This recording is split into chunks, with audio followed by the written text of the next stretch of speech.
નમસ્કાર દર્શક મિત્રો, ઇન્ડિયા ન્યૂઝ ગુજરાતના સોશિયલ મીડિયા પ્લેટફોર્મમાં આપ સૌનું સ્વાગત છે. દર્શક મિત્રો, આજે આપણે વાત કરવાના છે રાજકોટના જંગલેશ્વરમાં સૌથી મોટું જે ડિમોલેશન કરવામાં આવ્યું હતું. હવે આ ડિમોલેશન પાછળ અનેક સવાલો ઉભા થઈ રહ્યા છે. આ સવાલો કેમ ઉભા થઈ રહ્યા છે આપને હું જણાવી દઉં.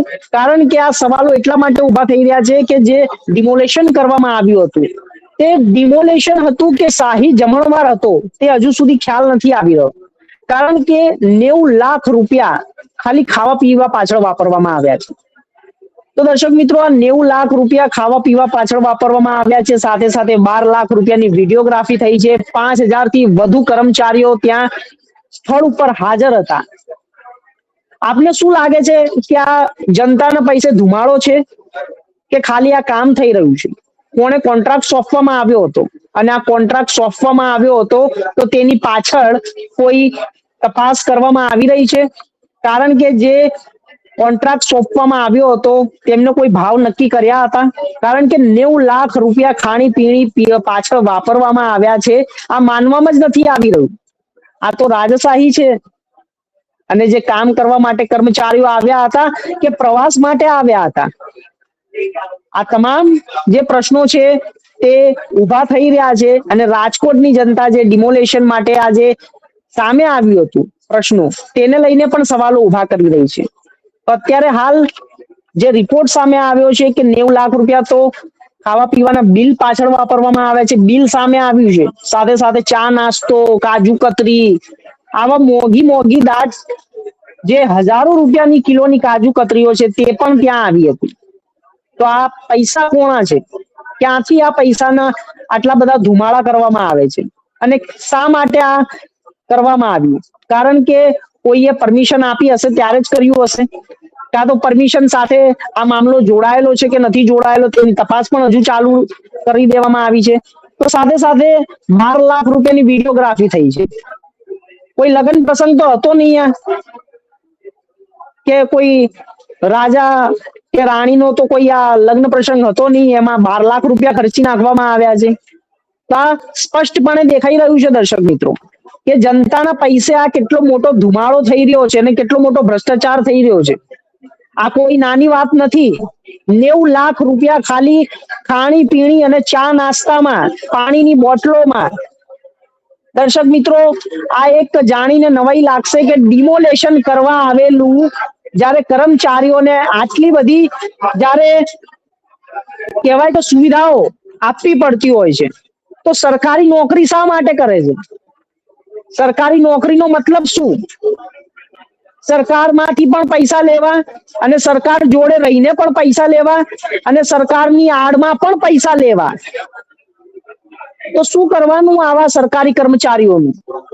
કારણ કે 90 લાખ રૂપિયા જો ખાણી પીણી અને ચા પાણી માટે વાપરવામાં આવતા હોય તો તમે સમજી લો દર્શક મિત્રો, હજુ તો ખાલી આ આંકડો જ બહાર આવ્યો છે. હજુ તો એવા કેટલા ખર્ચા હશે, હજુ તો તપાસ ચાલી રહી છે. મહાનગરપાલિકાના જે નવા મેયરો છે, જે નવા મેયર અને કમિશનર છે, તેમની તપાસની અંદર પણ અત્યારે હાલ તેમને આદેશ આપ્યા છે કે હવે જે નિષ્પક્ષ તપાસ કરવાની માંગ કરી રહ્યા છે. હવે જ્યારે ખભા ઉપર રાખીને બંદૂક ફોડી નાખી, હવે એવું કહી રહ્યા છે કે હવે નિષ્પક્ષ તપાસની માંગ થશે. આ કેવા પ્રકારની કામગીરી છે? તમે કોઈ રાજા મહારાજાના લગ્ન કરવા જતા હોય એમાં પણ આટલો ખર્ચો નથી થતો અત્યારે. 90 લાખ રૂપિયા આ કોઈ નાની રકમ નથી.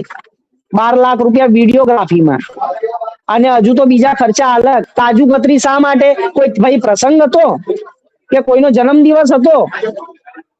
હે તો આટલા બધા પૈસા કેમ વાપરવાના? કાજુ કતરી તો બાપા અમે દિવાળીમાં બી નથી ખાધી, એટલી એટલી મોંઘી કાજુ કતરી મંગાઈ છે.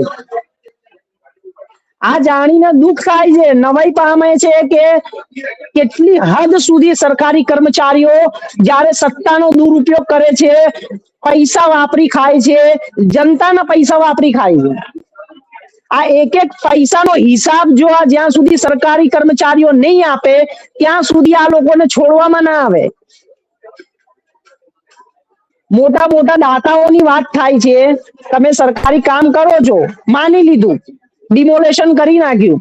આટલા વર્ષો સુધી આ જે જગ્યા ઉપર કબજો કરીને બેઠા હતા ત્યાં સુધી કોઈને નજર ના આવ્યું, અને હવે અત્યારે એકદમ નજર આવ્યું, ડિમોલેશન કરી નાખ્યું. 90 લાખ રૂપિયા ચા પાણી ખર્ચો કરી નાખ્યો, નાસ્તો કરી લીધો. 12 લાખ રૂપિયાના ડ્રોન થી કેમેરા. બાપુ, આ ડ્રોન થી કેમેરા, યાર આ શું છે? આ ભવાઈઓ આવી કરી રહ્યા છે, તમાશા કરી રહ્યા છે. આ ક્યાં સુધી? હજુ તો આ એક કિસ્સો છે જ્યારે 1 કરોડ યુવાઓને નોકરી આપવાની વાત કરી હતી પ્રધાનમંત્રી નરેન્દ્ર મોદીએ. એમાંથી 11,029 નોકરીઓનું રાજ્યની અંદર ભરતી કરવાની હતી, તેમાંથી ખાલી 1,000 જ યુવાઓ ભરતી કરી છે. સ્ટાઇપેન્ડ ઓછું પડી રહ્યું છે, જગ્યા કઈક અલગ જ આપી રહ્યા છે. આ બધા તાઇફાઓ થઈ રહ્યા છે. શું કરવાનું? પૈસા જાય છે તો જાય છે ક્યાં? સરકાર પ્રચાર પ્રસારમાં પૈસાઓ વાપરે છે. આટલા મોટા ફંડની જે કોઈ જાણ બહાર ખર્ચી નાખવામાં આવે છે, પછી એસઆઈટી કમિટી બેસાડી દેવામાં આવે છે, અને પછી તાત્કાલિક તેના ઉપર પગલા લેવામાં આવે છે, અને પછી નિવેદનો આપવામાં આવે છે કે નિષ્પક્ષ તપાસ થશે. અરે ભાઈ, આ બધા તાઇફા બંધ કરો, નહીં ચાલે આ બધું. કેમ પણ આવું કરવાની જરૂર પડી? તમે સીધે સીધું ડિમોલેશન કરી નાખ્યું હોત. અરે ભાઈ, પાણી પીવા માટે કોઈ ના તો ના પાડત તમને. લોકો સેવા કરે છે, પાણીની પરબો બંધાવે છે, પણ તમને આદત પડી ગયેલી છે. આ આદત એટલા માટે પડી છે કારણ કે આ આદત છે ને સરકારી સત્તા સુખ ભોગવવાની આદત છે. આ હું તમને એટલા માટે જણાવી રહ્યો છું દર્શક મિત્રો કે આ પૈસાનો જે ધુમાડો થઈ રહ્યો છે આ કેટલું યોગ્ય છે, અને આનાથી બીજા સરકારી કર્મચારીઓ શું શીખશે? જે નવી ભરતીઓ થાય છે શું શીખશે? કે અમારા તો જે વરિષ્ઠ અધિકારીઓ હતા આટલા જલસા કરતા હતા, હવે અમારે આનાથી વધારે જલસા કરવાના છે. આ હાસ્યાસ્પદ વાત છે દર્શક મિત્રો. આ બિલકુલ વ્યાજબી નથી, આ ગેરવ્યાજબી વાત છે. આજે મારે અહીંયા ઉભા રહીને આ જો વાત કહેવી પડતી હોય સરકારી કર્મચારીઓ માટે, તો આ તાગડ દિનના કરવાના બંધ કરી દો. આ હું એટલા માટે કહું છું કારણ કે જે સરકારી પૈસાનો વેડફાટ કરી રહ્યા છો તે તમામ સરકારી કર્મચારીઓને હું આજે ચેતવણી આપું છું કે આ તમારે પૈસા ખર્ચવા હોય તો જનતાનું કામ કરો. અત્યાર સુધી ડિમોલેશન ના કર્યું, આટલા વર્ષો સુધી આ ડિમોલેશન કરવાની કોઈ કામગીરી ના બજાવી, અને એકદમ જ તમને આ જગ્યા દેખાઈ ગઈ અને ડિમોલેશન કરી નાખ્યું, અને એની પાછળ આટલા કરોડો રૂપિયા વેડફી નાખ્યા જેનો કોઈ હિસાબ નથી. ભાઈ, જનતા તો છે, સવાલો પૂછશે તમને, પૈસા ક્યાં છે હિસાબ માંગશે. તો આ તમામ જે સવાલો છે તે સવાલોને દર્શક મિત્રો આપ પણ સમજજો, અને આ તમામ સવાલોમાં તમને શું દેખાઈ રહ્યું છે અને તમે આના ઉપર શું કાર્યવાહી કરી શકો છો.